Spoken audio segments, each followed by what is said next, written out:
You know, it's a big day in the North, not just in the North Country, but in Central New York as well. You know, to have a person like Amy Tresidder running for office is a special thing for all of us. She's a dedicated community leader. You look at the work she's done in Oswego County, with her home base in St. Lawrence County. She makes a perfect candidate for this district, and I'm just excited to have her here with us today. I did want to mention, though, if I could, we have a wounded warrior with us today. Rafet, he's out there with his family, so. We're welcoming back home. Thanks for joining us today.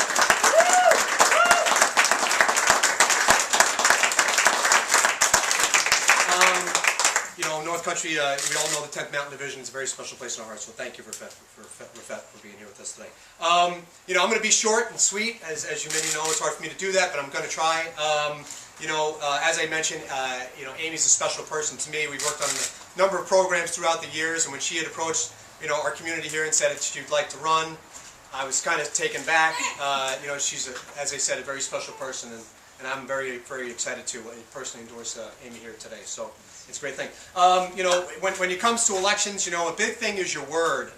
You know, when you present yourself to the voters and you say, I'm going to get something done, it's very important that you keep those promises. And one person that's done that time after time is our Southern woman, Addie Russell, who's with us today. That's something that Amy has, you know, time after time has kept her promises to the voters, and I know as she goes to the New York State Senate, she will do that again. So without further ado, I want to introduce you a very strong representative for our district, our very own Addie Jetty Russell. Thank you. Well, it is my pleasure and my honor to be able to introduce this very dynamic person in many parts of the Senate district that she will be talking about today. She needs no introduction. She certainly has a wonderful background and set of experiences and resume, and so she's no stranger to the folks in Oswego County, and I think they'll probably all remember her in the St. Lawrence County once the word gets out that she's a hometown girl. But you know, I have met with her several times, and I can simply describe her as dynamic. She has a fantastic mix of exceptional qualities that I think will serve this region of New York State very well in the state legislature. She is a hard worker. I think she comes from the right place to do the work of the people, and I look forward to working with her throughout the summer, and I certainly look forward to her being a partner for the North Country and the state capitol for years to come. Ladies and gentlemen, please welcome Amy Tresidder.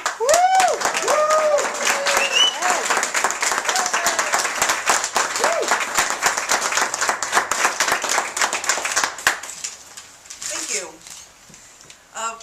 Some friends and I drove up from Oswego this morning up to Canton. And as I said, when I got to Canton, that was a very familiar ride for me. 33 years ago, my husband Ernie, back there, Love you. Ernie and I moved from Canton to Oswego. He had gone to SUNY Oswego and got a job with, it was Alcan at the time, and down we went to Oswego. It was a big move for a country girl to move to a big city like Oswego.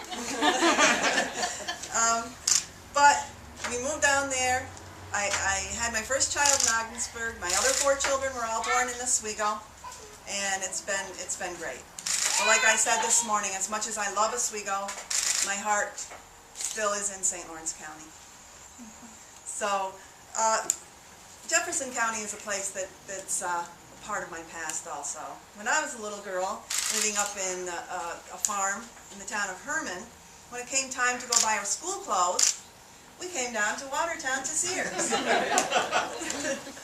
And that's where that was a huge trip for us. That was a big outing to come down here to Watertown. And let's face it, Jefferson County is the home of our heroes at the 10th Mountain Division. Absolutely. Woo!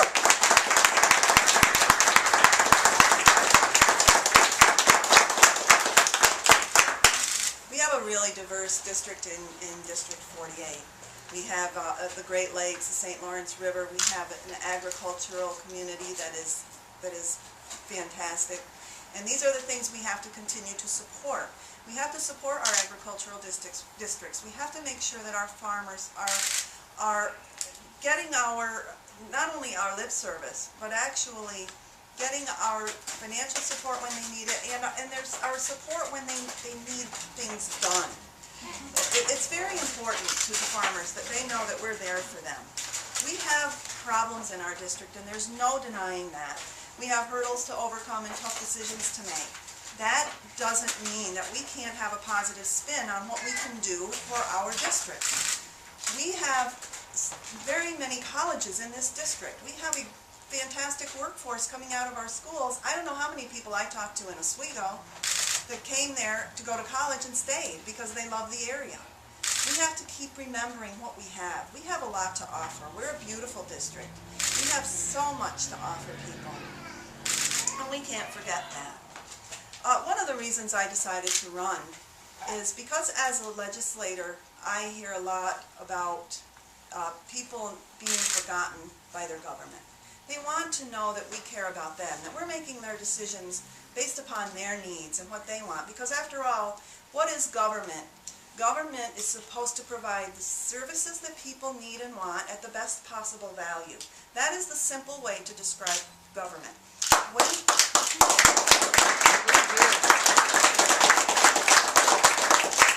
When does this become a challenge?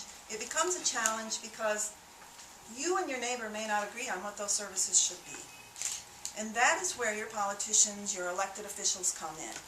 We have to listen to both sides of every issue and decide what is really the best. And you know what? That doesn't mean that one side is wrong and one side is right. Most often, they're both right. And that makes a big challenge that is really why our country is so great, because we can afford to listen to everyone, and that's what people want. Our communities need jobs, and there's no doubt about that. What we need, though, is to remember that people live in the North Country and in Oswego because they love it there. They love the quality of life that is offered in their communities and where they live.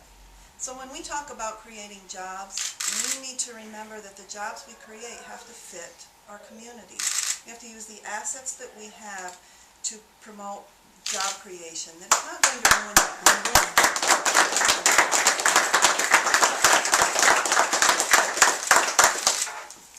I find it very sad when I talk to people that they're losing faith in their government, that they're losing faith in the fact that we don't represent them. And I want to make it very clear that when I run for office, that we're sending someone to Albany and me that was not chosen by Albany. I chose to do this. I wasn't tapped on the shoulder. I didn't receive a phone call and say, hey, we think you'd be good at this. Why don't you come and talk to us? I decided that this needed to be done for the people. We need to remember what government is about. It's about the people. And when our institution of government becomes more important than the people it was created for, we do have a problem, and that needs to be addressed.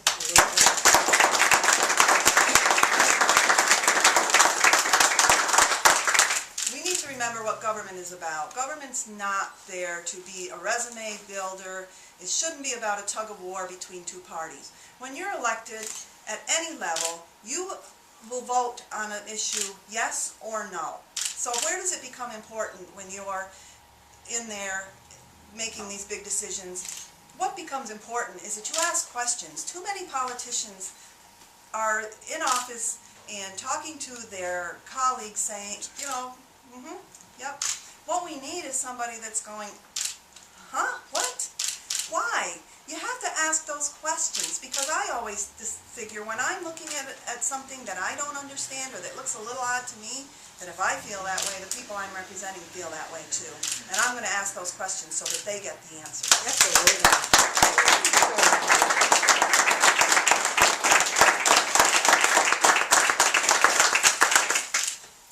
I'll make one promise to all of you here today, and that promise is to be an elected official that operates on the values I was raised with. And those values are to always do my best, to be honest, and always, always care about others. Excellent.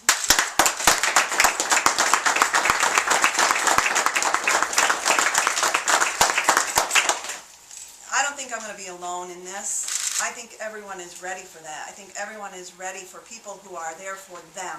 This is about people. This is not about politics. This is about the passion and pride that people take in their communities, in their cities, their villages, their towns, and their counties.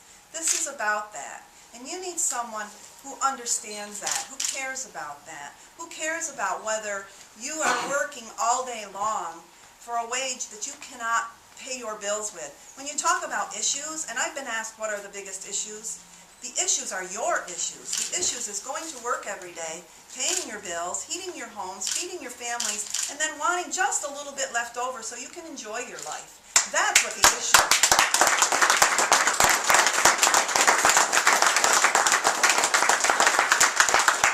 Now, government likes to talk about revenue. Government likes to talk about the revenues they've created, and that's great. But revenue means a tax and a fee. That is how your government gets its money, through taxes and fees. Well, these taxes and fees are your investment in your government. You're required to make that investment. Isn't it time that you had someone that is guarding that investment for you, that is asking the questions about where that money is going for you, so that you have someone you can trust? You don't have time to keep track of every item line and fiscal decision that's made. You need somebody there that will. You need somebody there that you have faith in to do that.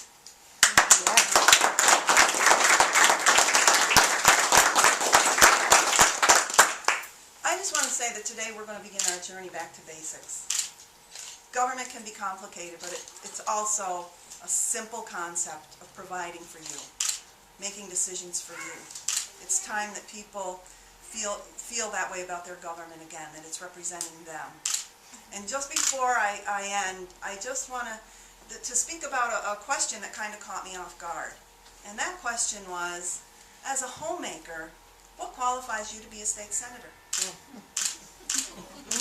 Well, I think that any woman in here who's been a homemaker understands the answer to that question. Not only does it take patience and flexibility, you have to have a lot of organization and skills to get the job done right. And your heart is in that job every minute. And you know what? Being a homemaker is not any different than anything else. Being a homemaker is a choice. And we need to start valuing the choices that we all make.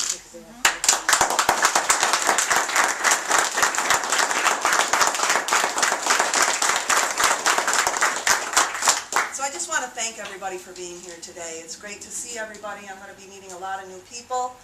We're going to be doing this together, and I'm ready for this, and I'm pretty sure everybody here is ready too, so let's go. Yes, we are.